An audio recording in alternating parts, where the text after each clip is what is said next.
Araling Panlipunan 5, Quarter 3, Week 8, Milk Base.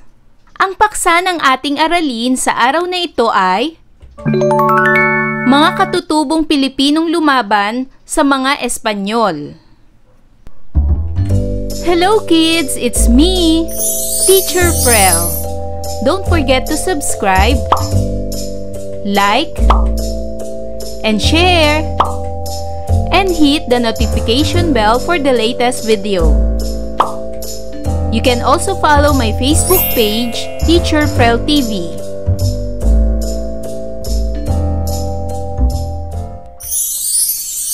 Welcome back mga bata! Sa araw na ito ay pag-aaralan natin sa asignaturang Araling Panlipunan ang mga katutubong Pilipinong lumaban sa mga Espanyol. Para sa most essential learning competencies, napapahalagahan ang mga katutubong Pilipinong lumaban upang mapanatili ang kasarinlan. Sa araling ito ay ipagpapatuloy ka sa panahon ng kolonyalismong Espanyol. Dito, matututunan mo ang pagpapahalaga ng mga katutubong Pilipinong Muslim upang mapanatili ang kasarinlan. Sa aralin ding ito, malalaman mo kung sino ang mga pangkat ng tao sa Mindanao na nakipaglaban para sa kalayaan at ang dahilan kung bakit hindi nagtagumpay ang mga kolonyalistang Kastila na sakupin ng mga pangkat ng Muslim sa Mindanao.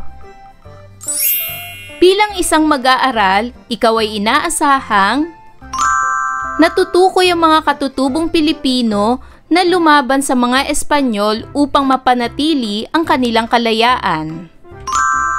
Naibibigay ang mga dahilan ng pananakop ng mga Espanyol sa mga katutubong Muslim.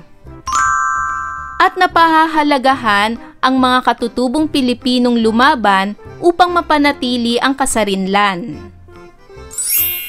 Ngayon ay ating alamin kung paano nakipaglaban ang pangkat ng mga Muslim sa Mindanao laban sa mga Espanyol. Dumako muna tayo sa pagsasanay bilang isa. Isulat sa malinis na papel ang inilalarawan sa bawat pahayag. Gamiting basehan ang mga salitang hindi nakaayos na nasa loob ng panaklong sa pagsagot. Unang bilang, mga pangkat sa Mindanao na lumaban upang hindi mapasailalim sa kolonya ng Espanya.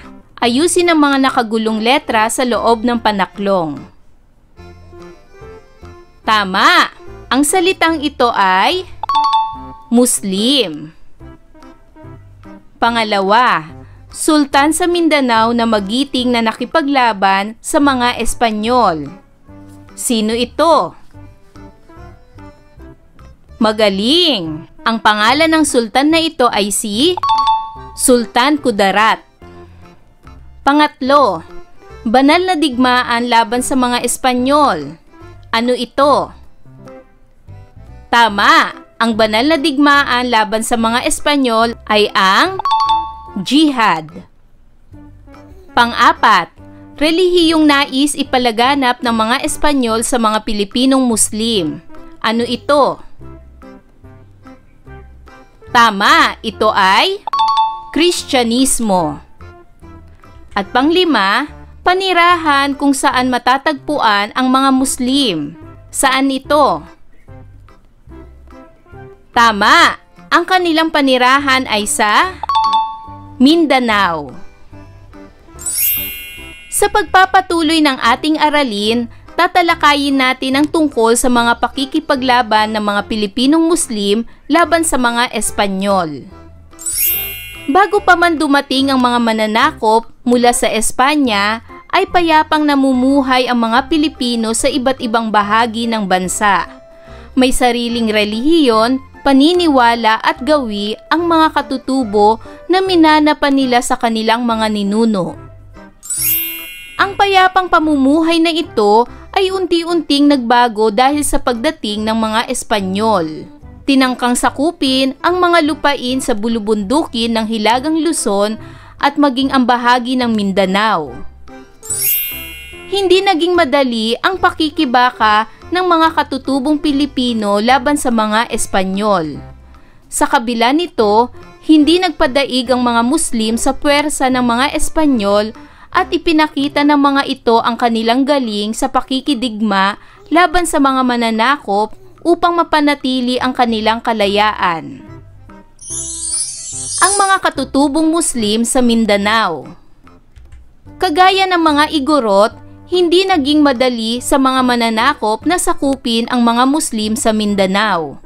Naging aktibo ang mga sultano sa pakikipagkalakalan ng bawat isa at sa mga karatig sultano sa Timog Silangang Asya. Nabibigkis din sila sa kasunduang ipagtatanggol ang bawat isa sa oras ng kagipitan. Noong 1571 ay sinimula ng mga Espanyol na sakupin ang Mindanao. Nilabanan ng mga Muslim ang puwersa ng mga mananakop na sumalakay sa Mindanao na tinatawag nilang Digmaang Moro. Dahil sa ipinakitang katapangan ng mga Muslim, sila ay nanatiling malaya maliban sa ilang bahagi ng Mindanao hanggang sa matapos ang kolonyalismong Espanyol sa Pilipinas. Sa panahong ito, 6 na digmaan ang sumiklab sa pagitan ng mga Muslim at mga Espanyol. Sa pang-4 na digmaang Moro, inilunsad ang kauna-unahang jihad o banal na digmaan ng mga Muslim laban sa mga Espanyol. Ito ay sa pamumuno ni Sultan Kudarat. Nagtatag ng mga kuta sa iba't ibang bahagi ng Zamboanga ang mga Espanyol upang magsilbing lunsaran ng pagsakop nila sa mga sultanato. Sa Mindanao rin nila pinahina ang puwersa ng mga Muslim at naipalaganap ang Kristyanismo sa pangunguna ni Gobernador General Sebastian Hurtado de Corcuera. Nakuha ng mga Espanyol ang Lamita noong 1637, ang kabisera ng Kudarat. 1 taon ang lumipas, bumalik si Corcuero sa Hulo at napasuko si Kudarat. Dahil dito, nagpalakas muli si Kudarat at ipinagpatuloy ang pakikipaglaban sa mga Espanyol. Napilitan ng mga Espanyol na makipagkasundo kay Sultan Kudarat noong 1645. Pansamantalang nagkaroon ng kapayapaan sa pagitan ng mga Espanyol at mga Muslim, subalit noong 1655, pinatay ang ipinadalang sugo ng mga Espanyol dahil sa pamimilit nitong tanggapin ang Kristyanismo kay Kudarat. Inilunsad ni Kudarat ang unang jihad.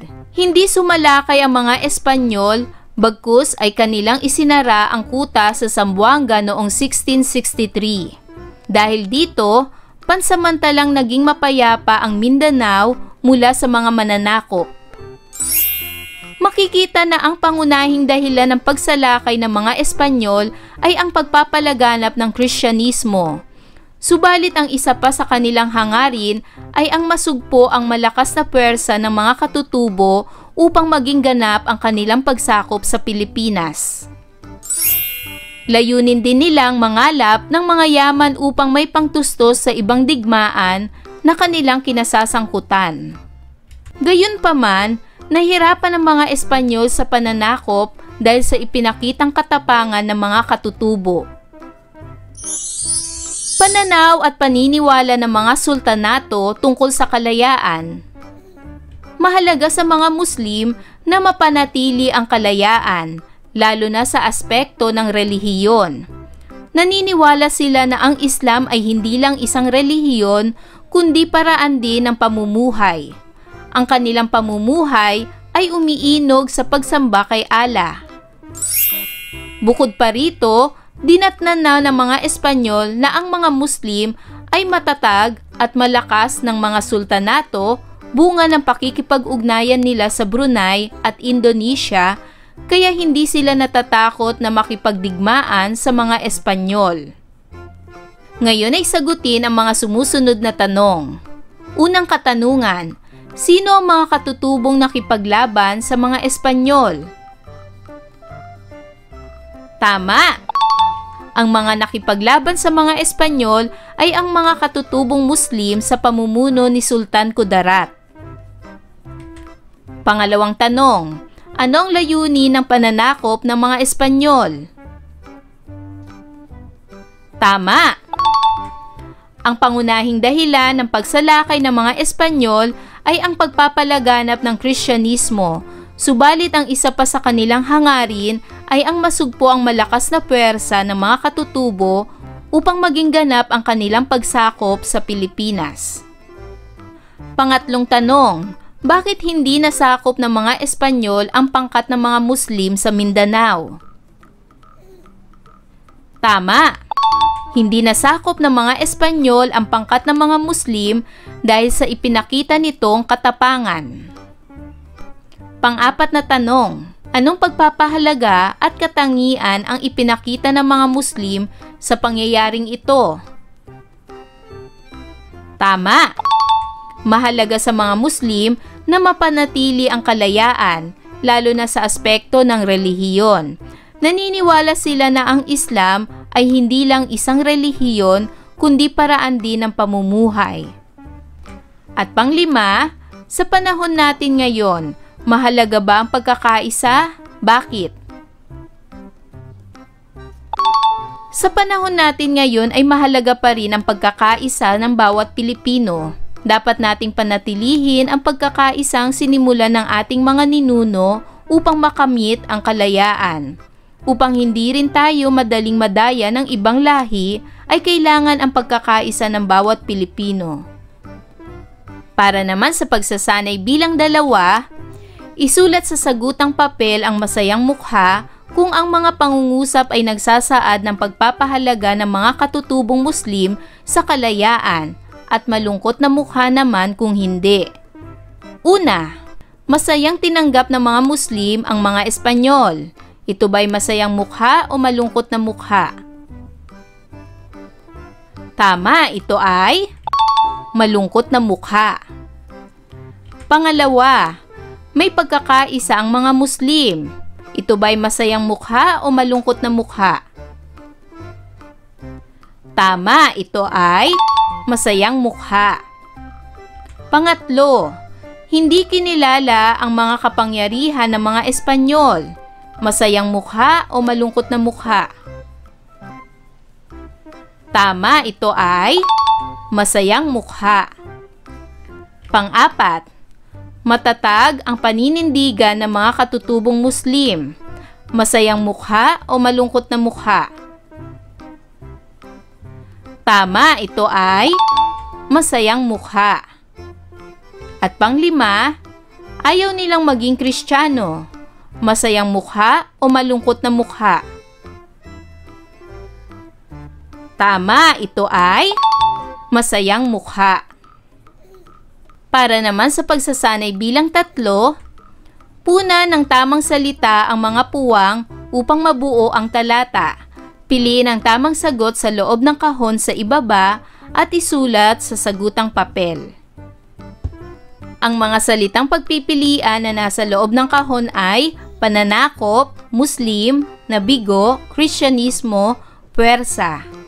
Umpisa na natin. Pangunahing dahilan ng pananakop ng mga Espanyol sa mga katutubong Muslim ay upang palaganapin ang Kristyanismo at matalo ang malakas na puwersa nito. Subalit, nabigo sila na masakop ang mga Muslim. Dumako naman tayo ngayon sa pagsasanay bilang 4. Sipiin ang chart at pagsunod-sunurin ang mga pangyayari ng pakikipaglaban ng Espanyol sa mga katutubong Muslim. Isulat ang titik A hanggang E sa bawat kahon sa unahan ng bilang. Titik A sa pinakaunang pangyayari at E naman sa pinakahuli. Alin sa mga sumusunod na bilang ang pinakaunang pangyayari? Isulat ang A. Tama! Ang pinakaunang pangyayari sa mga sumusunod ay ang panglimang bilang. Sinimulang sakupin ng mga Espanyol ang Mindanao. Ano naman ang sumunod dito? Tama! Ito ay Ang unang bilang. Nasakop ng mga Espanyol ang Lamitan, kabisera ng Kudarat. Alin naman sa mga sumusunod na bilang ang pangatlo o letter C? Tama, ito ay ang pangalawang bilang.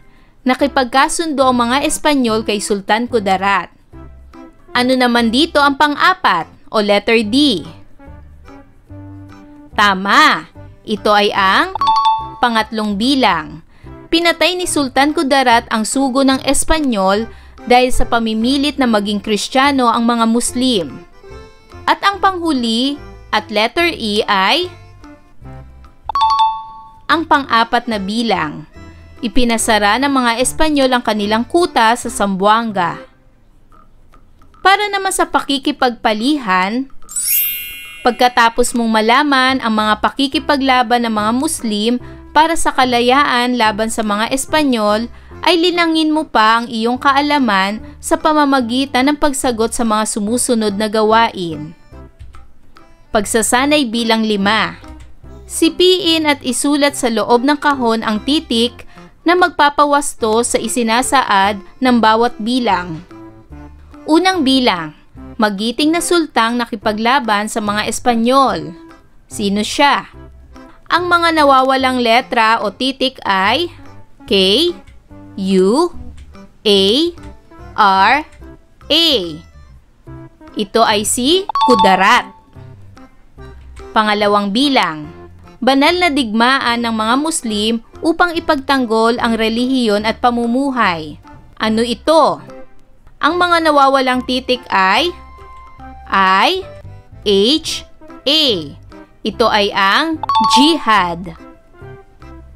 Pangatlo, relihiyong nais palaganapin ng mga Espanyol na naging sanhi ng pakikipaglaban ng mga Muslim. Ano ito? Ang mga nawawalang titik ay K, I, S, I, A, N, I, S, O. Ito ay tinatawag na Kristyanismo. Pang-apat, isa sa katangian ng mga Muslim upang hindi sila masakop ng mga Espanyol. Anong katangian nito? Ang mga nawawalang titik ay A, K, A, S, A. Ang katangiang ito ay pagkakaisa. At pang-5, sila ang mga katutubong matatapang at may pagkakaisa na matatagpuan sa Mindanao. Sino sila?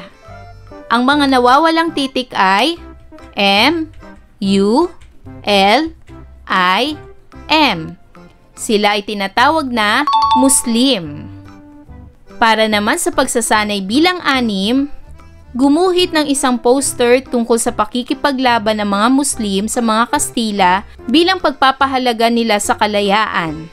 Gamitin ang rubric na nasa ibaba bilang gabay sa paggawa ng poster. Narito ang rubric sa paggawa ng poster. Para naman sa pagsasanay bilang 7, sumulat ng isang tula na binubuo ng 2 saknong tungkol sa pagpapahalaga ng mga Muslim sa kalayaan. Gamitin ang rubric sa ibaba. Narito ang rubric para sa pamantayan sa pagsulat ng tula. Basahin niyo ito mga bata. Napag-alaman ko na ang mga Espanyol ay nabigong sakupin ang mga Muslim dahil sila ay may pagpapahalaga sa kalayaan. Bilang mag-aaral ay mapapahalagahan din natin ang kalayaan sa pamamagitan ng pagkakaisa at katapangan. Ayan mga bata, naunawaan niyo ba ang ating aralin sa araw na ito? Kung ganon, magaling! Mga bata, sana'y marami kayo natutunan sa ating aralin. Hanggang sa susunod na video lesson, paalam! Thanks for watching!